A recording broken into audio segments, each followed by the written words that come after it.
Bueno, buenas noches. ¿Quién quiere voluntariarse para la oración de entrada? Pánico escénico. Bueno, si no, no hay ningún problema. Felipe, usted mismo. ¿Dónde? Ahí está. Que estoy, ya me están oyendo. Sí, ya. En el nombre del Padre, del Hijo, del Espíritu Santo. Amén. Amén. Señor, te damos gracias por estar todos presentes aquí. Pedimos la intervención del Espíritu Santo para que ilumine a Jorge Luis, para que nos pueda transmitir fielmente los mensajes que hoy se van a dar. Vamos a rezar un Padre Nuestro, pues. Padre nuestro que estás en el cielo, santificado sea tu nombre, venga a nosotros tu reino, hágase tu voluntad en la tierra como en el cielo. Danos hoy nuestro pan de cada día, perdona nuestras ofensas, como también nosotros perdonamos a los que nos ofenden. No nos dejes caer en tentación y líbranos del mal. Amén. Bueno, buenas noches a todos. Bienvenidos. He estado meditando bastante sobre el tema de hoy y es un tema tan importante y tan actual que he decidido eh, no apurarlo. Vamos a, si nos tomamos 2 clases en el tema de hoy, no importa. Un tema muy importante. Bueno, vamos primero a hablar de la estructura del libro del Génesis. El libro del Génesis es el primer libro de la Biblia. Está dividido en 2 partes. De los capítulos 1 al capítulo 11, habla básicamente de la historia de la humanidad desde Adán. Y a partir del capítulo 12 al capítulo 50 nos habla entonces de la historia patriarcal de Israel. Nos habla de Abraham, Isaac, Jacob y sus 12 hijos, poniéndole un énfasis especial a José. Hoy vamos a tocar los primeros 11 libros, perdón, los primeros 11 capítulos del Génesis. Una de las cosas que quería decirles es que automáticamente nosotros abrimos la Biblia y leemos el capítulo 1 del Génesis y el capítulo 2, nos vamos a dar cuenta que, como habíamos dicho, una lectura literalista de la Biblia, o sea, que la Biblia se explique así sola, es imposible. De hecho, por esto es que yo comencé a tomar estos cursos bíblicos con un tutor, porque uno acaba el capítulo 1 y entra en el capítulo 2 y te das cuenta que la creación comienza otra vez. ¿Okay? Entonces, de eso vamos a irlo viendo más adelante. La estructura de los capítulos 1 al 11 están divididos por el diluvio. En los capítulos 1 al 11 se entremezclan 2 tradiciones de las que ya conversamos, por eso es bien importante que vean la lección 1 y la 2. Tenemos una tradición sacerdotal y tenemos una tradición yavista, que es la que más tendemos a conocer. La tradición sacerdotal sería el primer relato de la creación, luego serían todos los patriarcas antes del diluvio, que son 10 patriarcas antediluvianos, tendríamos el diluvio y tendríamos 10 patriarcas postdiluvianos hasta que llegamos a Abraham. Ese sería más o menos el ciclo sacerdotal de el Génesis del capítulo 1 al 11. Y la segunda línea narrativa, y aquí estamos en la dimensión literaria, que entender yavista, va entonces desde el capítulo 2, que habla de la creación nuevamente y de la caída, Caín y Abel, el diluvio en el medio y la torre de Babel, que termina en el capítulo 11. ¿Ok? Entonces, ¿por qué hay dos relatos de la creación? Porque son dos relatos de diferentes tradiciones que se decidieron dejar en la Biblia, pero que fueron escritas en un momento determinado para una audiencia determinada, para mandar un mensaje determinado y que lo podemos actualizar perfectamente bien para el día de hoy. O sea, en el día de hoy esto es más actual que cualquier cosa. Por eso que quiero ir bien despacio con este tema.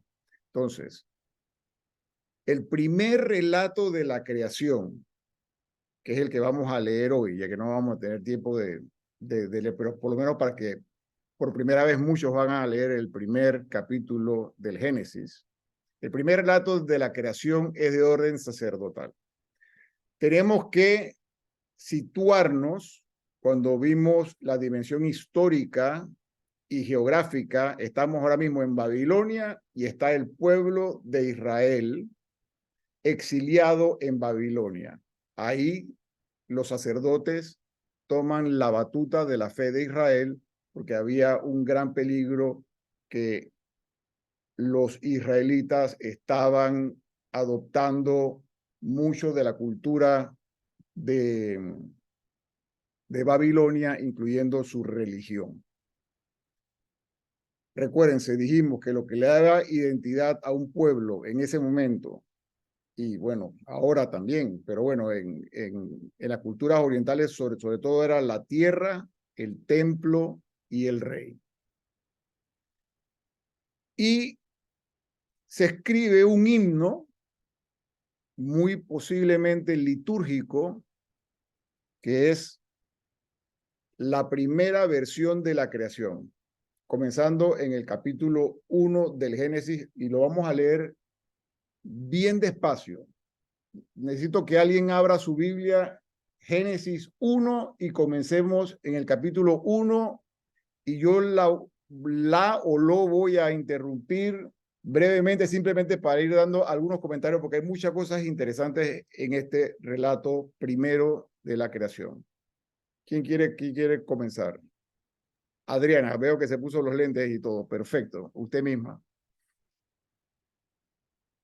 Ok. En el principio, cuando Dios creó los cielos y la tierra, todo era confusión y no había nada en la tierra.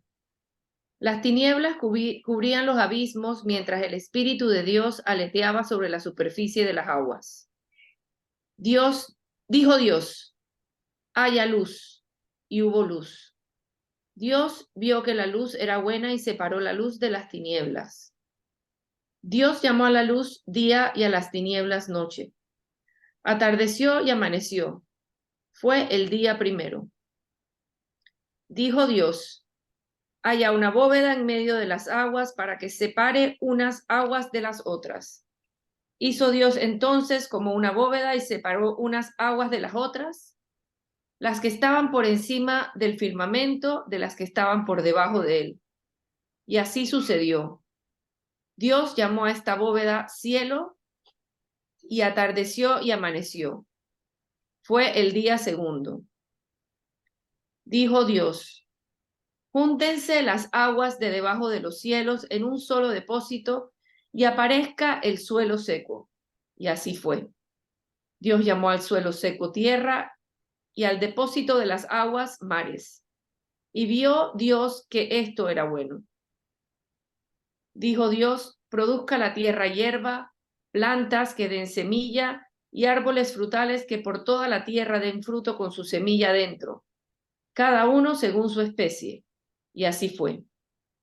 La tierra produjo hierba, plantas que dan semilla y árboles frutales que dan fruto con su semilla dentro, cada uno según su especie. Dios vio que esto era bueno, y atardeció y amaneció, fue el día tercero. Okay, excelente. Vamos a hacer una pequeña pausa. Entonces, capítulo 1, versículo 1, vemos Dios. Vemos al Espíritu revoloteando y vemos a Dios creando con su palabra. La palabra de Dios se hizo carne, nos dirá más adelante San Juan, y habitó entre nosotros.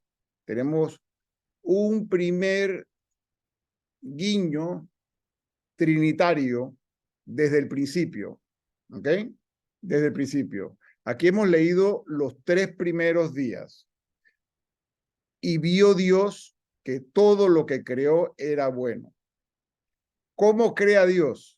Dios crea a través de su palabra, como dijimos. ¿Y cuál es el mensaje que le está dando el sacerdote al pueblo en ese momento en las primeras sinagogas que se comenzaban a formar? Sigamos. Dijo Vamos. Dios, Ajá. haya luceros en el cielo que separen el día de la noche, que sirvan para señalar las fiestas, los días y los años, y que brillen en el firmamento para iluminar la tierra. Y así sucedió. E hizo Dios los 2 grandes luceros, el lucero mayor para regir el día y el lucero menor para regir la noche. E hizo también las estrellas. Dios los colocó en lo alto de los cielos para iluminar la tierra, para regir el día y la noche y separar la luz de las tinieblas. Y vio Dios que esto era bueno, y atardeció y amaneció, fue el día cuarto. Ok, siempre está diciendo, y dijo Dios que esto era bueno. Toda la creación de Dios vio Dios que era bueno, porque Dios no sabe crear otra cosa. ¿Ok? Seguimos, estamos en el día 4. Dijo Dios, llénense las aguas de seres vivientes y revoloteen aves sobre la tierra y bajo el firmamento. Dios creó entonces los grandes monstruos marinos y todos los seres que viven en el agua según su especie, y todas las aves según su especie. Y vio Dios que todo era bueno. Ok. Estos monstruos marinos es un mensaje que el sacerdote le está mandando al pueblo y le está diciendo, para los babilonios, estos monstruos marinos, el cielo, incluyendo el sol, la luna, eran dioses. Y aquí está diciendo, aquí no solamente hay un solo Dios, sino que este Dios es tan por encima de los dioses que les están que les están mercadeando a ustedes, por usar una palabra actual. Mi Dios es tan poderoso que crea esos supuestos dioses únicamente con su palabra.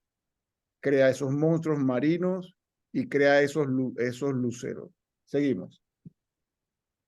Los bendijo Dios diciendo, crezcan, multiplíquense y llenen las aguas del mar y multiplíquense asimismo las aves sobre la tierra.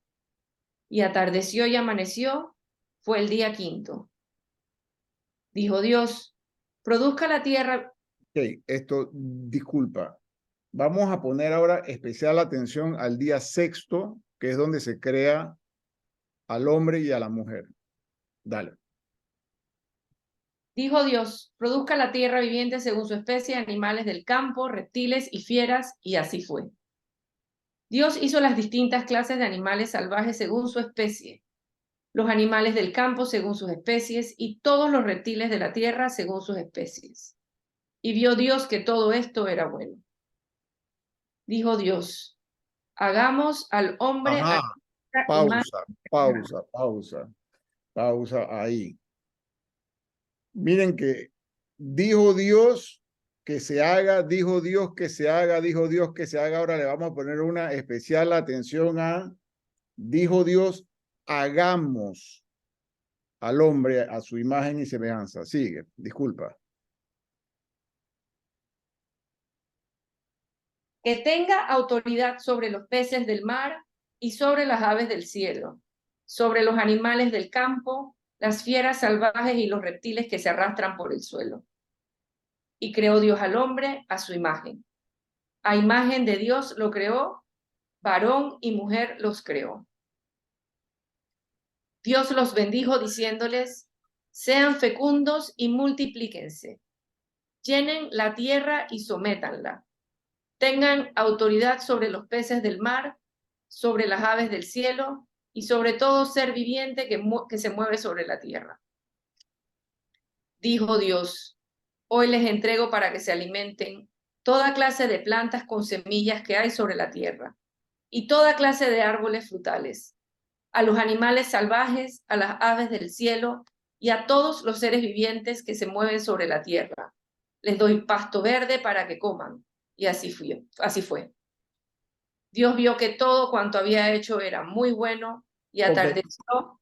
Una pequeña pausa. Antes, todo lo que había dicho, todo lo que había hecho Dios, él había visto que era bueno. Y ahora Dios, cuando termina la creación y el culmen de la creación que hace al hombre y a la mujer a su imagen y semejanza, a imagen de Dios los creó, hombre y mujer los creó, ahora Dios, ¿qué dice? Era muy bueno. Que todo no era bueno, ahora es muy bueno, muy bueno. Dale, sigue. Y atardeció y amaneció, fue el día sexto. Así estuvieron terminados el cielo, la tierra y todo lo que hay en ellos. El día séptimo Dios tuvo terminado su trabajo y descansó en ese día de todo lo que había hecho. Bendijo Dios el séptimo día y lo hizo santo porque ese día descansó de sus trabajos después de toda esta creación que había hecho. Aquí viene la continuación después de creados el cielo y la tierra. Ok, entonces ahí termina el primer relato de la creación. Este es el famoso relato de los 7 días, que obviamente no pretende ser un libro de ciencias. Esto es un libro, un relato de orden sacerdotal.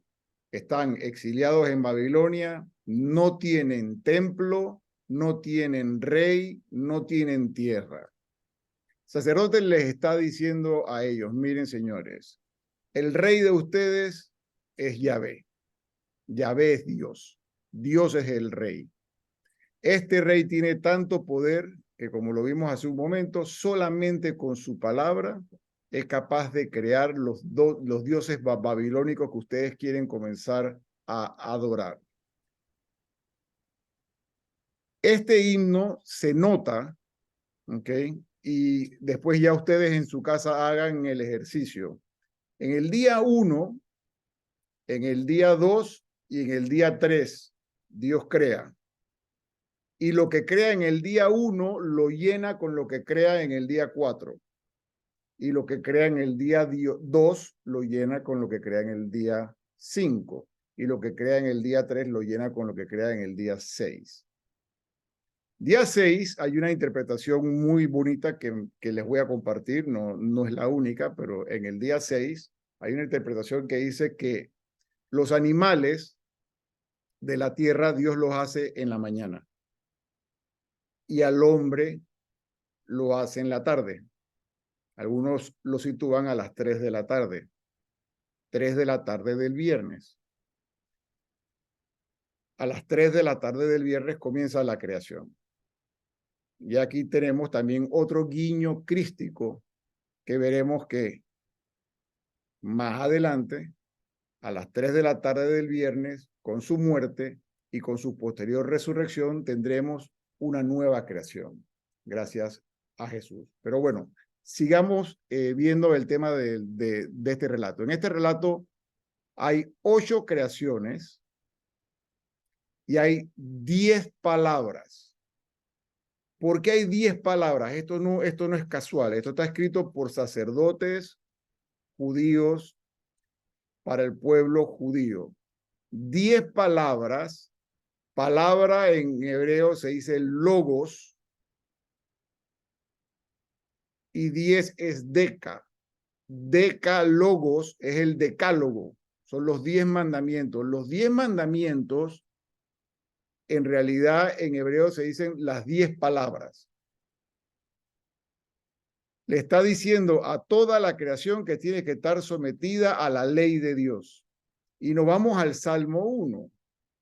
Bienaventurado el hombre que medita y sigue la ley del Señor. Será como árbol plantado junto al río. Estoy parafraseando porque no me lo sé de memoria, pero vamos al Salmo Vamos al Salmo 1 nuevamente.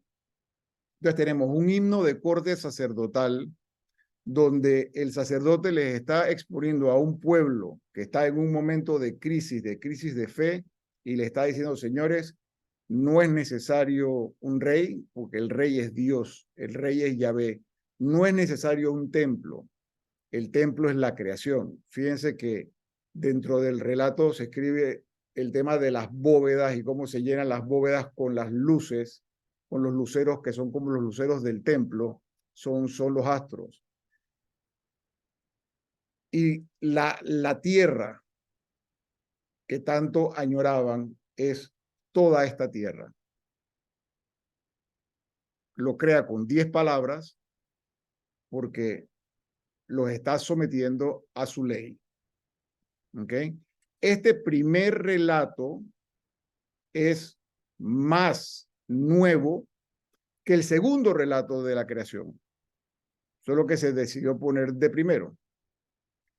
El segundo relato de la creación, y ya no vamos a leer más porque si no se nos va a ir el tiempo. El segundo relato de la creación es de corte yavista. Ahora tenemos que situarnos nuevamente en dimensión geográfica y dimensión histórica. Estamos en la corte de Salomón. Salomón deja a un lado el tema de ser el rey sabio y muy bueno, y comienzan los abusos, sobre todo con el tema de la construcción del templo, subir los impuestos, y las cosas comienzan a ir mal. Y un grupo llamado yavista comienza a hacerse las preguntas, ¿no? ¿Por qué? ¿Por qué las cosas están caminando mal? ¿Por qué las cosas están caminando mal? Estos relatos de corte yavista son más poéticos, son más rurales, son más de beduinos, son más de ancianos contándole a una tribu su reflexión con respecto a qué es lo que está pasando. ¿Y qué es lo que está pasando? En el segundo relato de la creación vemos que Dios crea al hombre primero. Y no es bueno que el hombre esté solo, así que lo hace acompañar de animales. Y no es bueno, todavía esa compañía no es suficiente para el hombre. De la costilla del hombre sale la mujer. Y Adán dice, esa sí es carne de mi carne y hueso de mis huesos. ¿Ok?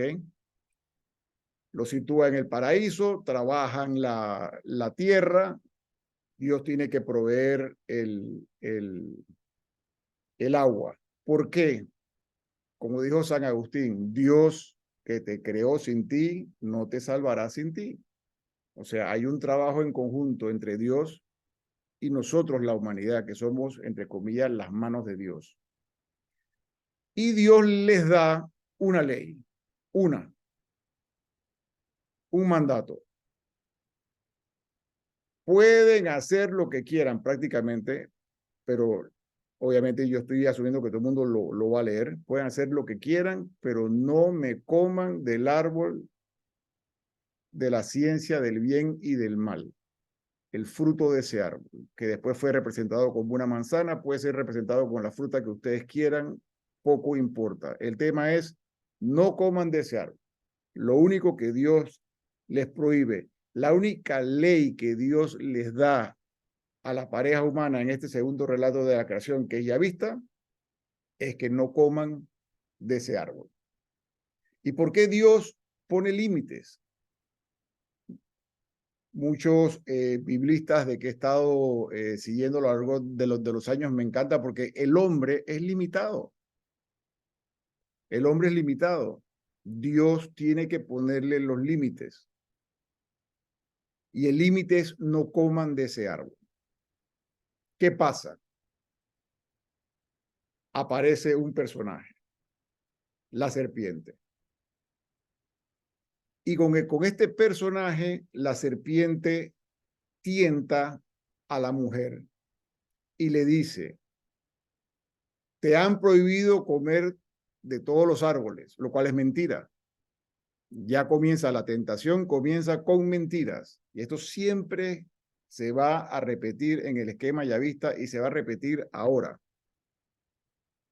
Dios no quiere que comas de ese árbol y no quiere que toques los otros árboles, no quiere que comas de ese árbol porque vas a ser como Dios. Y Eva, tentada, come del árbol, incita a Adán a comer del árbol, comen del árbol y se sienten desnudos. La desnudez en este sentido es señal de vergüenza. Y Dios se da cuenta. Dios se da cuenta y los expulsa del paraíso.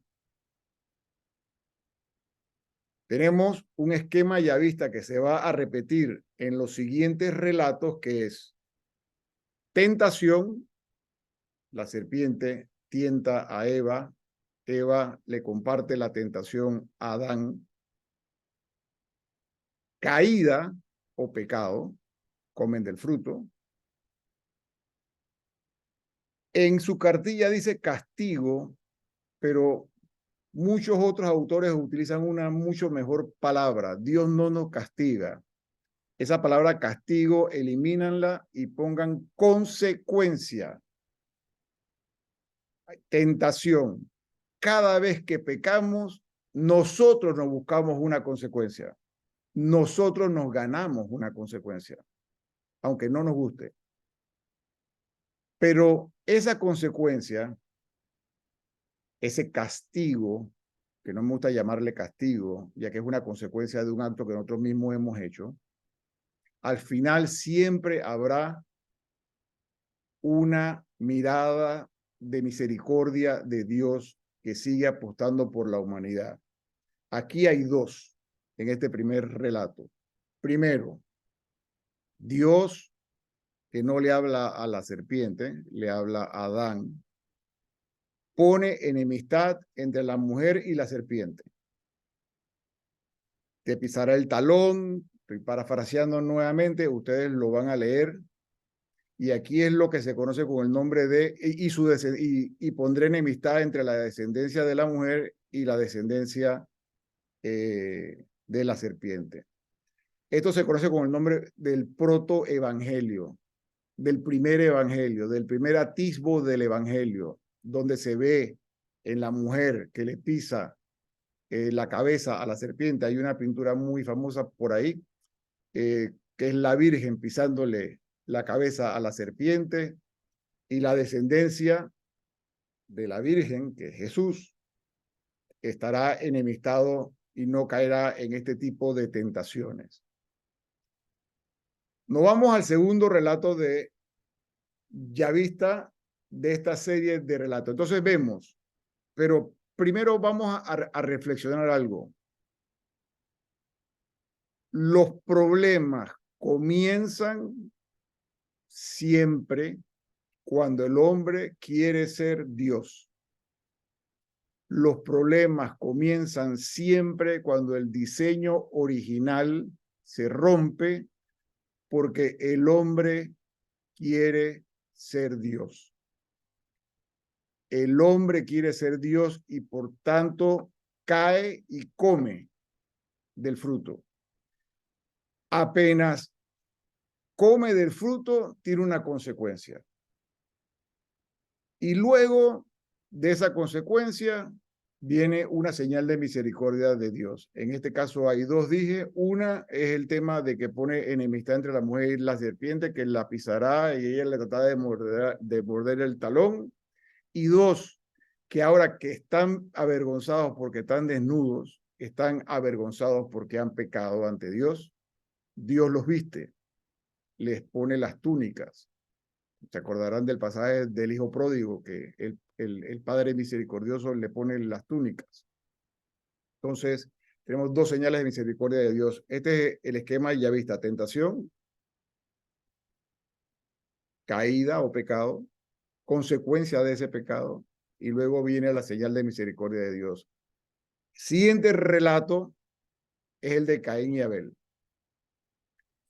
En el relato de Caín y Abel, o mal llamado relato de Caín y Abel, porque en realidad se debería llamar la historia de Caín, ya que Yahvé se refiere y conversa solo con Caín, ustedes recordarán que Abel y Caín le hacen una ofrenda a Dios, una ofrenda de las primicias, digamos, una es pastoril y la otra es agricultora. Aquí tenemos una competencia entre lo que es los nómadas y los sedentarios. Los sedentarios en las ciudades, que ya pueden poner su confianza en las cosas que siembran, y el nómada que da su ofrenda de los animales que lo siguen en su pastoreo. Y Dios elige a Abel. Y esto no le gusta a Caín. ¿Y qué es lo que hace Caín? Caín mata a Abel. Y Dios le habla a Caín y le dice, ¿dónde está tu hermano? Que aquí hay dos temas interesantes. Primero, es preguntarnos nosotros hoy en día, ¿dónde está mi hermano? ¿Dónde está tu hermano? Segundo, como dijimos en las culturas semíticas, los números tienen una importancia muy grande. La palabra hermano se repite 7 veces. 7 es el número perfecto. ¿Por qué? Porque es la suma del 3 y del 4. O sea que él le hace perfectamente la pregunta de dónde está su hermano. Caín, como sabemos, nuevamente desterrado. Sin embargo, al final hay una obra o una señal de misericordia de Dios, que Dios le pone una seña para que no lo maten. Muchos ven aquí algo muy avanzado a su tiempo. Dios está en contra de la pena de muerte, aún contra alguien que ha matado. ¿Y por qué Caín mata a Abel? ¿Quién quiere opinar?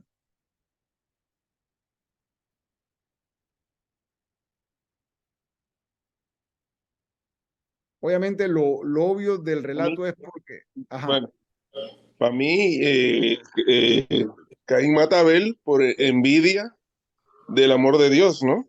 Dios prefirió a Abel, no sé, por cosas de divinas, y Caín le entró la envidia y la rabia y mató a su hermano. Excelente, excelente. ¿Alguien más? Bueno, yo pensaba decir exactamente lo mismo, por envidia y por celos, celos Okay. del amor de Dios, por la preferencia. O sea, cuando nosotros queremos centrarnos en que solo el favor de Dios esté en nosotros, que nosotros seamos el centro de todo, el designio y el equilibrio con el que la creación fue hecha se rompe. Primero se rompe el primer mandamiento. Se rompe la relación entre los esposos y se rompe ahora la relación entre los hermanos. Cada vez que el hombre no sigue el mandamiento de amarás a Dios sobre todas las cosas y al prójimo como a ti mismo, ¿por qué? Porque queremos ser dioses. Se va fracturando la sociedad, se va fracturando primero la pareja de esposos, se va fracturando la pareja de hermanos, la pareja de prójimos, la pareja de comunidades. Y esto alcanzará su punto culmen en el centro de todos estos relatos, que será el tema del diluvio. En el tema del diluvio, la sociedad ha alcanzado lugar tan, digamos, y es el tema central en estos 11 primeros capítulos, el diluvio, que ya Dios decide mejor reservar a un resto, ponerlo en un arca junto con animales y demás. Ustedes van a ver que en el tema del diluvio se entrelazan por lo menos dos tradiciones, por eso cuando lo lean, capítulo 4, se van a dar cuenta que hay diferencias entre ciertas cosas de un relato y las del otro, que no se las voy a decir para que lo lean. Pero lo importante aquí es, la sociedad ha alcanzado un punto tal que Dios decide eliminarla, salvar a un resto para comenzar de nuevo. Decimos que el diluvio entonces es la mitad de estos relatos porque es una nueva creación. Es una nueva creación. El diluvio no es original a la Biblia.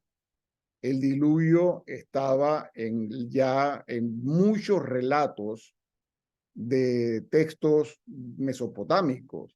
Por ejemplo, lo pueden buscar en el Gilgamesh, lo pueden buscar en el Enuma Elish, lo pueden buscar en varios lugares. El que esté interesado en leer literatura, pero la gran diferencia es que ahí se habla sobre el origen de los dioses, ahí se habla de que estos dioses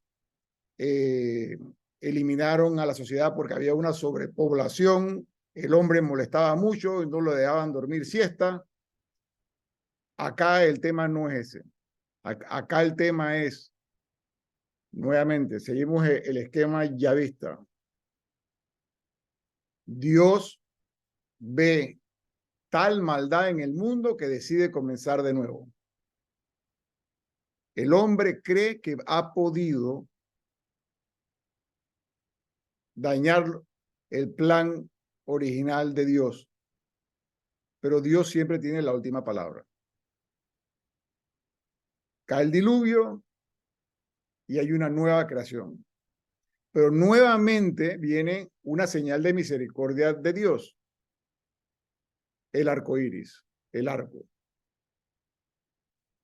El arco le dice que esto no va a volver a pasar. Dios sigue apostando por el hombre. Y después vendrá el relato de Babel.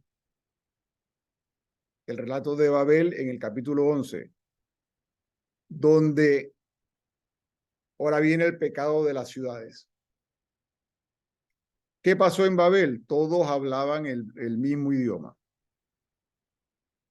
Pero, a diferencia del Génesis 1, donde Dios separa cielo de la tierra, ahora, al estilo babilónico, se está construyendo en ese momento nuevamente un relato de corte yavista.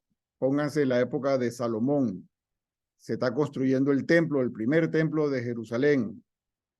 Se está denunciando esto de que a Dios lo quieren atrapar en ese templo. Y aquí están tomando esta tradición babilónica del Axis Mundo, de que es pegar el cielo y la tierra para poder acaparar a Dios ahí. Y Dios desbarata todos esos planes y los pone a todo el mundo a hablar en diferentes idiomas que no se entienden. Si vemos del 1 al 11, Génesis 1 al 11 es tan actual porque cada vez que nosotros dejamos de lado a Dios y dejamos que Dios no sea Dios, viene la fractura entre esposos, viene la fractura entre hermanos, viene la fractura entre la sociedad y luego viene la fractura entre las naciones. Y siempre, siempre, como en el caso de Abel, que es el nómada, siempre que pasa esto, sale perdiendo el más débil. Esa es otra de las lecciones del por qué Dios tiene una predilección especial por el débil. ¿Por qué Dios tiene una predilección especial por el pobre? Porque cuando se endiosa el rico, siempre sale perdiendo el pobre, ya sea a través de imperios a lo largo de la historia, ya sea a través de gobiernos totalitarios a lo largo de la historia, ya sea a través de abusos, ya sea a través de robos, y esto lo podemos aplicar a muchas cosas de nuestra vida cotidiana, estos primeros 11 capítulos del Génesis. Y la Biblia se seguirá repitiendo una y otra vez este primer pecado. El hombre, cuando pone su seguridad en otras cosas y quiere ser Dios, toda la armonía se destruye. No es que Dios te castiga, por eso quiten la palabra castigo y pongan la palabra consecuencia, sino que uno se busca esa consecuencia, deja de estar en sintonía con Dios. Eso es más o menos un resumen corto de los primeros 11 capítulos del Génesis. Leímos el primero y fuimos relatando los otros, pero es importante que los lean y ya no se van a ustedes a escandalizar cuando vean que hay dos relatos de la creación escritos en momentos diferentes para atender preguntas diferentes, uno de corte sacerdotal, uno de corte yavista. Se van a encontrar nuevamente ambas corrientes en el relato del diluvio, y por eso verán en el diluvio también habrán algunas contradicciones, y eso lo veremos más adelante. Habrán 10 mandamientos, 2 decálogos, pero bueno, no nos adelantemos a los siguientes capítulos del Pentateuco. Yo creo que es bastante información por hoy, así que vamos a abrir a preguntas. Jorge, hay una pregunta ya en el chat. Ajá. Sí, es que no puedo ver el chat porque si no se me... Muy interesante lo del viernes a las 3. Disculpa mi ignorancia. ¿Qué es eso de yavista? Ok. Para eso tienen que ver en el canal de Apacienta Mis Ovejas, donde se pasa la misa de San Lucas, la sesión 1 y 2. Se han reconocido los estudiosos de la Biblia que hay por lo menos 4 tradiciones que escriben en el Antiguo Testamento. Uno es de corte yavista, más o menos en la época de Salomón, y se le llama yavista porque le dicen a Dios Yahvé. Dios es innombrable en hebreo, así que se van refiriendo a él con diferentes nombres. El Elohim, por eso hay uno que es eloísta. Está la deuteronomista, que está sobre todo en el libro del Deuteronomio, y está la sacerdotal, que hemos hablado hoy también de ella, que es el primer relato de la creación. Y por lo menos esas 4 tradiciones, y se decidieron todas quedar porque enriquecen el mensaje de la Biblia cuando uno entiende y las pone en su tiempo y en su lugar geográfico. ¿Alguna otra pregunta?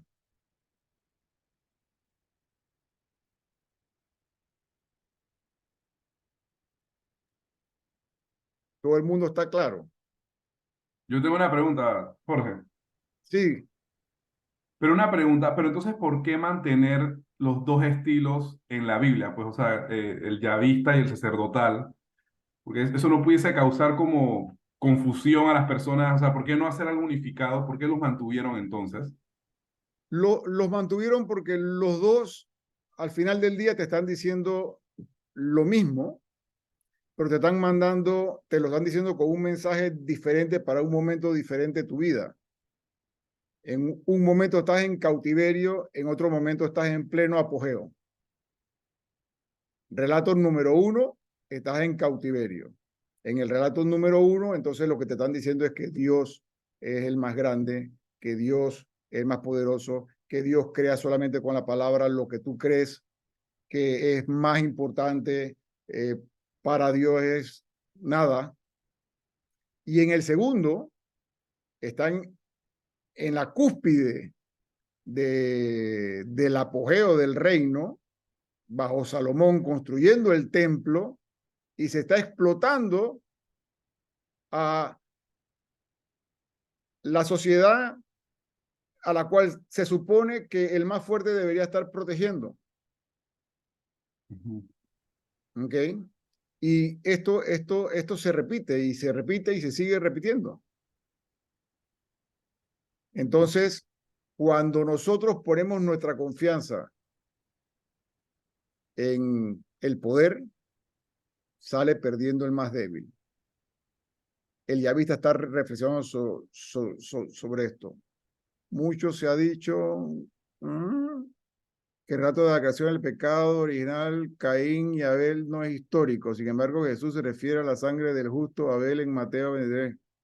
Ok, a ver, estos relatos son relatos teológicos. Nosotros habíamos hablado que habían 4 dimensiones para poder entender la Biblia. Uno es la dimensión literaria. ¿En qué género literario está escrito?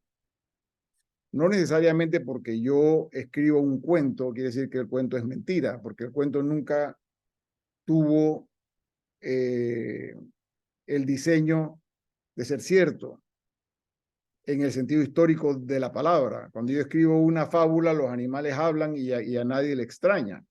Ese es un género literario. Esta es la dimensión literaria.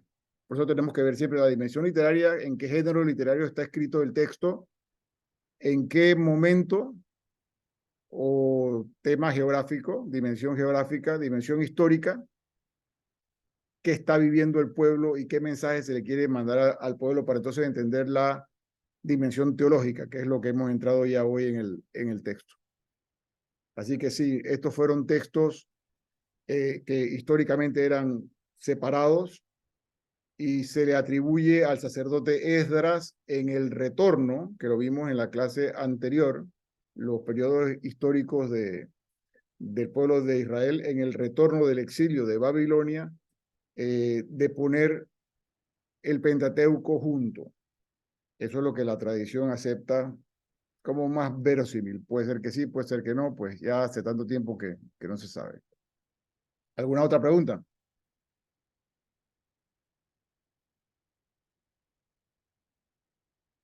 Pero hagan la pregunta en alto para que todo el mundo pueda oír. Ustedes nada más tienen que quitar el micrófono. Bueno, si no, vamos a seguirlas leyendo. Al podemos decir que sí existió una primera víctima de homicidio. Y una primera y no paran de existir. Ok, Pero Jorge. Jorge, ajá, dígame. yo entendí en antes cuando saltaste de lo de Caín y Abel a lo del diluvio y mencionaste de que el diluvio no formaba parte de ese que era otra,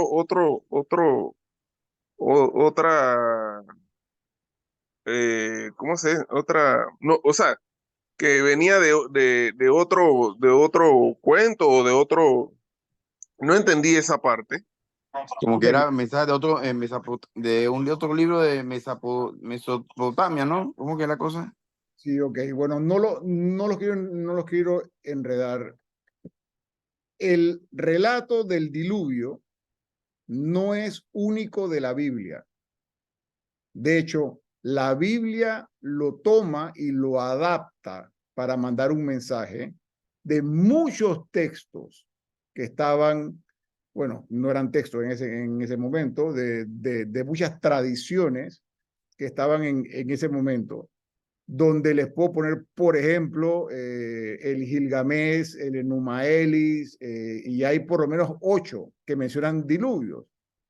Estos diluvios no son más que crecientes de los ríos Tigris y Éufrates, que eso es lo que significa la Mesopotamia, exagerados, ¿no? Exagerados, donde cada uno está mandando un mensaje. En ese sentido, la Biblia no nace El pueblo de Israel no nace de la nada y simplemente comienza a inventar cosas, sino que el pueblo de Israel está tomando elementos de las culturas que lo rodean, pero lo que es único al pueblo de Israel es que lo hace en base a un solo Dios. Es la primera manifestación monoteísta. Pero Jorge, lo del hallazgo del arca de Noé que le contaron en un monte alto, no sé, no me acuerdo dónde es que es el lugar, pero que sí se encontró el arca. Bueno, eso no es un hallazgo histórico y no es tampoco el interés del relato.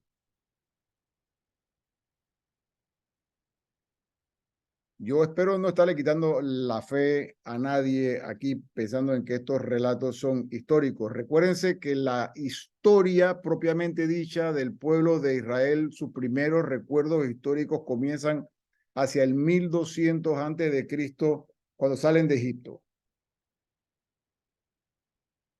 Luego comienzan a ver hacia atrás y a tratar de responderse por qué las cosas están como están. ¿Ok? No sé si eso aclara un poco esa pregunta. Pero sigan preguntando, por favor, porque todas esas preguntas le aclaran temas a los otros.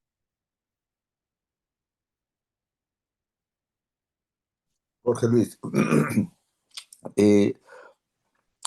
no hay un orden en los relatos, por lo menos en la creación, ¿no?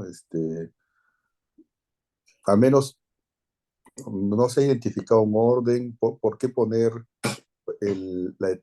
digamos, la creación bajo el exilio de Babilonia primero y en el segundo, digamos, la parte con Salomón, ¿no? Entonces, en general, es una recopilación digamos, de pasajes y están puestas así, sin guardar algún sentido de coherencia. Y bueno, esto es en los dos primeros, digamos, con respecto a la creación, pero también hay todos los otros capítulos del Evangelio, del Génesis, y como que se van agregando como de repente sí con una continuidad, porque en el Génesis sí sigue habiendo una continuidad, supuestamente una hilación histórica, digamos, ¿no? Pero ¿hay alguna lógica al estructurar el libro del Génesis, por decir? Claro, es un libro que está mandando un mensaje teológico.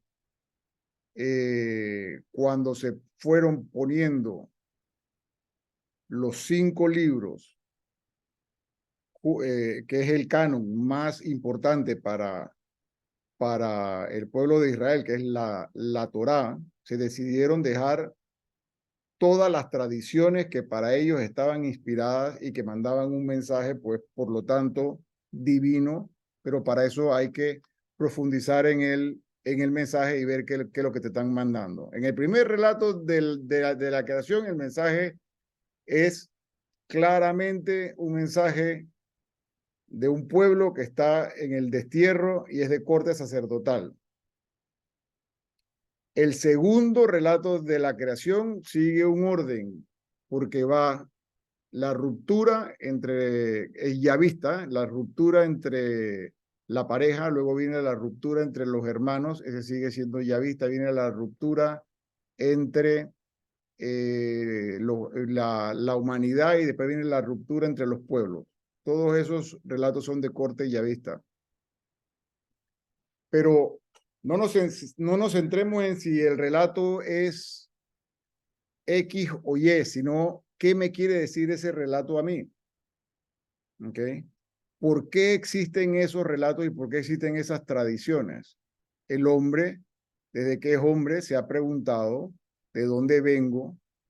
El hombre, desde que es hombre, todas estas tribus que salen de Egipto y que llegan a Canaán y que tienen una experiencia colectiva de que un solo Dios los liberó y que quieren que se reúnan en una sociedad solidaria y después comienzan a pedir un rey, comienzan a preguntarse bajo Salomón, pero ¿y qué pasó aquí? ¿Por qué tanta opresión? ¿Por qué tanto esclavismo? ¿Por qué nos están poniendo a... bueno, después vamos a leer esos textos. ¿Por qué se está llegando a matar al hermano para quitarle la tierra? ¿Por qué ya no tenemos la confianza puesta en Dios y la tenemos puesta en nuestra tierra?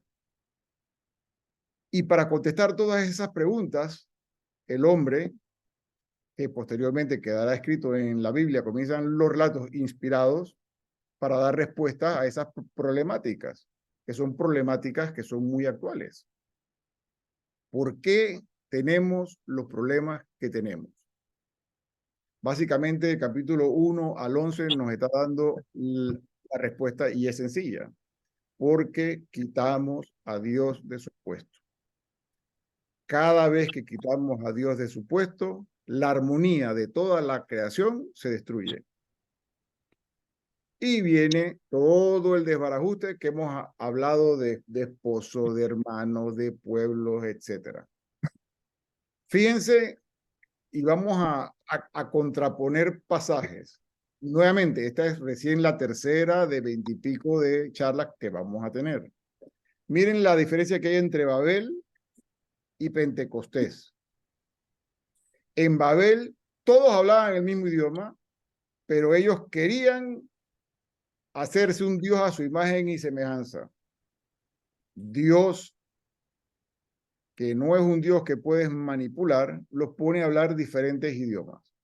Pocas palabras, las diferencias entre los pueblos, las diferencias entre las sociedades, las diferencias entre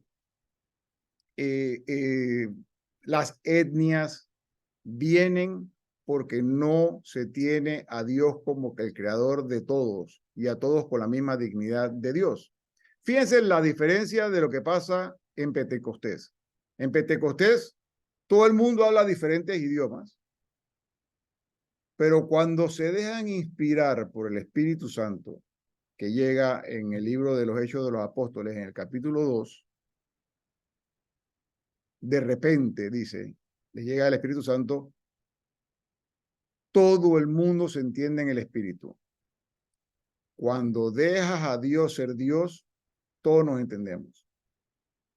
Cuando quieres tú ser Dios, comienzan las diferencias, comienzan las fracturas en la sociedad y comienzan todos los problemas que tenemos. Jorge, de la misma forma, tú tienes un mensaje de la creación, que es el Señor nos creó. O sea, el Señor Dios creó todo. A nosotros, creó a los animales. O sea, obviamente no va a explicar cómo se... No es una teoría de la evolución, no va a explicar la forma. Pero, o sea, nosotros somos criaturas de Dios, así como todos los animales, todo que está en el mundo, ¿no? Entonces, eso obviamente, como tú dices ya varias veces, la Biblia no es un libro de ciencia, no es un libro para que nosotros tengamos a leer literal y creer de la forma literal que está siendo hablado.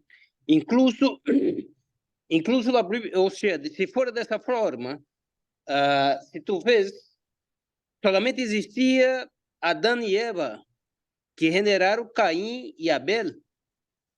Abel murió y después Caín sale de la presencia de Dios. Eso está en el versículo 16, capítulo 4, y de repente encuentra una mujer y empieza una generación que es la generación de Caín. O sea, si nosotros leemos literalmente, o sea, vamos a nos enredar total, ¿sí? Porque tú llegas a ese punto y chuleta, ¿de dónde apareció esa mujer? Ya que no estaba descrito antes. Es que literalmente, desde el principio tengo un gran problema. Tengo dos relatos de la creación. O el hombre lo crearon en el día sexto o lo crearon en el día primero. Por eso dimos el primer día. Todo curso bíblico serio debe tener un antecedente. Por eso se dieron las dos primeras charlas, importantes que las vean. Y luego cada uno quiere dar un mensaje. Importante, recuérdense, en el tema estos son textos que están escritos, orden sacerdotal, 400 años antes de Cristo. El otro, el Yavista, son 800 años antes de Cristo. O sea que son textos muy antiguos que están dirigidos hacia una sociedad muy antigua, de otra manera de pensar oriental, y le estaba mandando a ellos un mensaje teológico en un momento determinado de su historia. Pero esto no nos debe desanimar, al revés. Cada vez que vayamos avanzando, nos vamos a ir dando cuenta de las grandes cosas que vamos viendo en la Biblia. Como por ejemplo, 400 años antes de Cristo, Dios, o sea, se narra, ya se pone el relato sacerdotal, que Dios utiliza un plural para crear al hombre y a la mujer. A imagen de Dios los creó, hombre y mujer los creó con la misma dignidad. ¿Cuánto tardó la mujer en tener la misma dignidad del hombre en cuanto a votación popular, al sufragio, etcétera? Estamos hablando de cosas que están muy adelantadas a su tiempo, ¿eh? Dios, en el relato de Caín y Abel, está diciendo indirectamente que está en contra de la pena capital. Dios es un Dios de la vida. Aunque Abel fue homicida en el relato, Dios lo protege de que no lo maten. Jorge, tengo no sé, una duda, una Henry, confusión. diga la duda y confusión, todo lo que quiera. Tú dices que cuando el Génesis, o lo que yo entendí fue que ya estaba Mesopotamia ya existía y estaba Salomón también, o yo entendí mal. No. Mesopotamia estaba... a ver, Mesopotamia significa entre ríos. Es el significado. Entonces, todos los pueblos que se desarrollan alrededor de esos ríos, Tigris y Éufrates, son culturas mesopotámicas. Las civilizaciones se van creando alrededor de donde hay agua. Y esos ríos tienden a desbordarse. Si no, le preguntemos a la pobre gente de que vive cerca de ríos, cuando hay los aguaceros grandes, vienen los desbordes de los ríos. Esos desbordes de los ríos con el tiempo se va exagerando y se van creando historias del diluvio para crear o para contar diferentes cosas. ¿Ok? En la Biblia te están mencionando estas. Pero lo importante es saber que cuando Israel se convierte en pueblo, que es cuando sale de Egipto y se asienta en Canaán, más o menos hacia el año 1000, ellos no es que salieron de la nada. Ellos tenían a su alrededor diferentes culturas y diferentes imperios. Estaban los babilonios, estaban los asirios, estaban los egipcios y demás.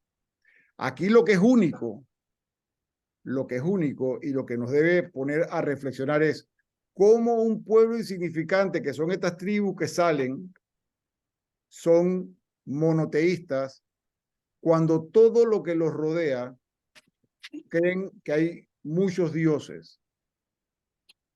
Tiene que haber habido una intervención de Dios en la historia para que estas tribus hayan creído en un solo Dios. Pocas palabras, estas tribus tuvieron una experiencia personal con un Dios cercano.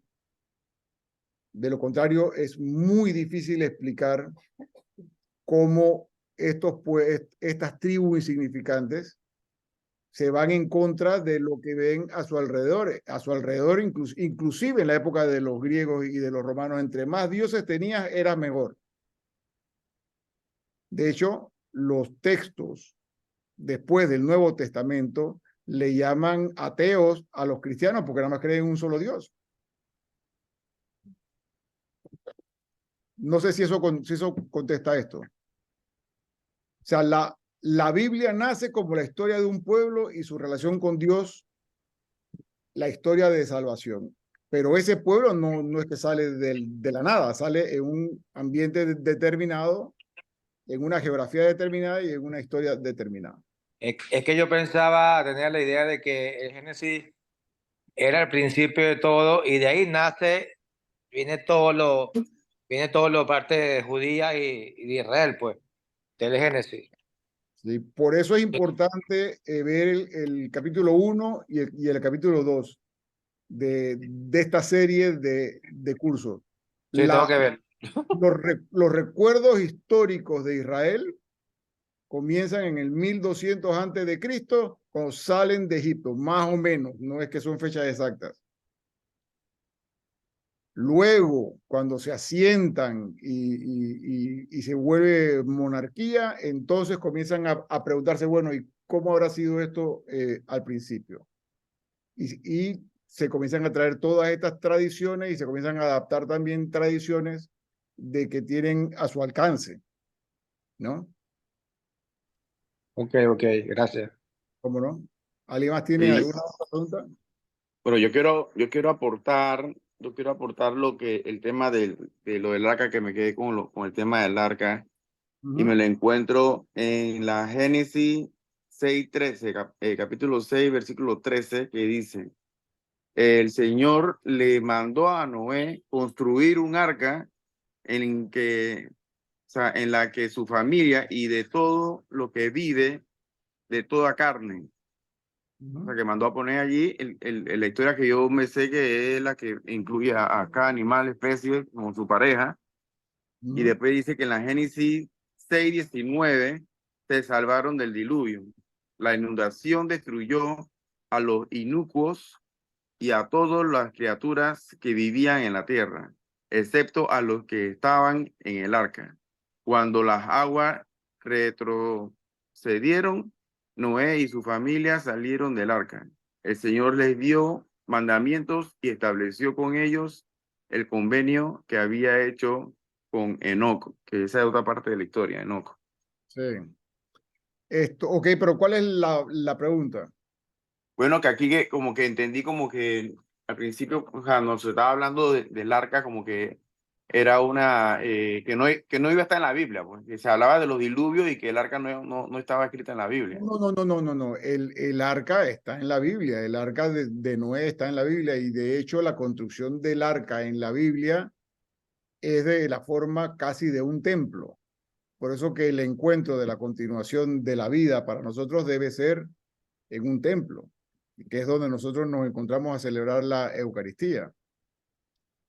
Es una nueva creación, pero ya es diferente. Fíjate, y estas son reflexiones, ¿no? Cuando se crea al principio, todo estaba bien, todo era bueno, todo era muy bueno. Ya con esta segunda creación, después de todas estas fracturas de que han pasado, ya viene la borrachera de Noé, ya viene los sacrificios de los animales, que nada de eso existía al principio, ya es mucho más parecido a nuestros tiempos. Es una segunda creación. Noé actúa como un segundo Adán. Sí, O sea, la Biblia nos invita, nos incita que cada vez que te separas de Dios, viene el desastre. Así lo entiendo. Sí, y más claro todavía es cada vez que no dejamos que Dios sea Dios.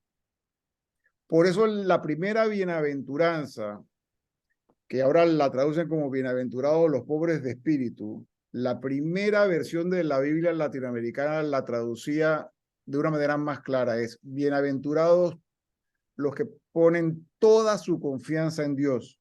porque de ellos es el reino de los cielos. Cuando dejamos a Dios ser Dios y sabemos que hay un ser superior a nosotros que nos trasciende y que nosotros somos hermanos, ¿ok? Y que el prójimo es igual a mí, sea de la religión que sea del sexo que sea de la creencia que sea de la nacionalidad que sea, tenemos armonía. Cuando yo me coloco en el lugar de Dios, porque quiero mandar, porque quiero destacar, porque quiero ser el mejor, porque quiero tener esclavitud, quiero tener, bueno, vienen todos esos problemas que se narran en estos primeros 11 capítulos de Génesis.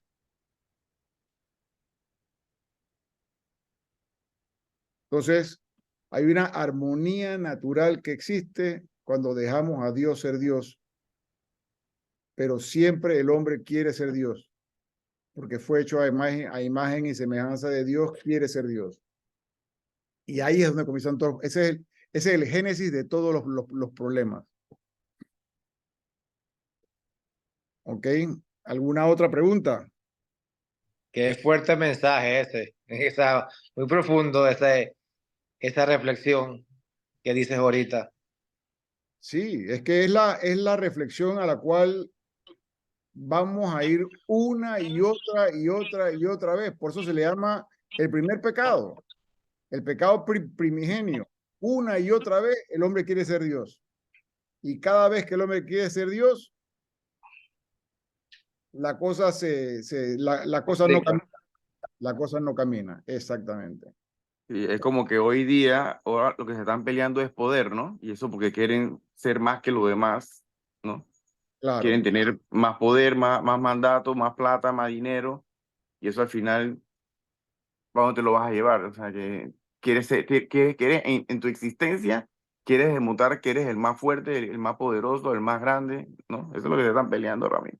Y si seguimos el relato de Caín y Abel, cuando eso ocurre y uno amasa mucho, el otro no tiene nada. Siempre el débil termina perdiendo. Ya lo vemos desde los relatos bíblicos, estamos hablando de muchos siglos antes de nuestra era. Y sigue pasando. O sea, la armonía inicial con la que Dios nos intentó crear, y creo que nos debemos quedar con este pensamiento, la armonía inicial con la que Dios nos creó, muy buena, donde Dios es Dios y nosotros somos criaturas de Dios, pero hechos a imagen y semejanza de Dios, con la misma dignidad, a imagen de Dios nos creó, hombre y mujer nos creó. Cuando queremos romper eso y alguien quiere colocarse en su puesto de poder, entonces la armonía se rompe y vienen los problemas. Y esa es una narración de problemas, el capítulo 1 al capítulo 11. Y ya para terminar, habíamos dicho que en el esquema yavista de la tentación a ser Dios, la caída, la consecuencia, hay una señal de misericordia de Dios. En el tema de las torres de Babel, no hubo una señal de misericordia de Dios en el capítulo 11. Vamos a tener que esperar hasta el capítulo 12 para ver cuál es la señal de misericordia de Dios con respecto a las ciudades. Y para eso, pues, nos vemos el próximo jueves. A menos que alguien tenga alguna otra pregunta. Es importante que vean el capítulo 1 y 2 de esta serie que lo vamos a tener en YouTube. Porque si no tenemos una dimensión literaria, una dimensión geográfica y una dimensión histórica, no vamos a poder entender los mensajes teológicos. Y se nos va a hacer más complicado. Pero esto, como dijimos en alguno de esas dos sesiones, esto no es un ascensor, sino es una escalera. Así que vamos a ir paso a paso, paso a paso. Y ya lo iremos cogiendo. Pero el mensaje, y el mensaje de hoy sigue siendo el mismo. Deja a Dios ser Dios. Amarás a Dios sobre todas las cosas. Y una vez que eso ocurra, amarás al prójimo como a ti mismo. Ojo, como a ti mismo, porque también hay veces que uno ama al prójimo menospreciándose uno y entonces vienen otro tipo de problemas. No, no, no. Todos tenemos la misma dignidad. ¿Ok? No sé si hay alguna otra pregunta. Todo, bueno, todas estas preguntas enriquecen a todo el mundo y es bueno porque también he visto con mucho agrado de que están viendo hay bastantes reproducciones en YouTube. Así que bueno, si no hay nada más, les agradezco mucho. Y nos vemos entonces el próximo jueves, si Dios quiere. Muchas gracias. Buenas noches. Gracias, Jorge. Fue muy Gracias, Jorge. nutritivo Hasta todo luego. la didáctica. Gracias. Gracias, Jorge. Excelente. Hasta luego. Bendiciones. Buenas noches a todos. Todos. Bendiciones a todos. Buenas noches.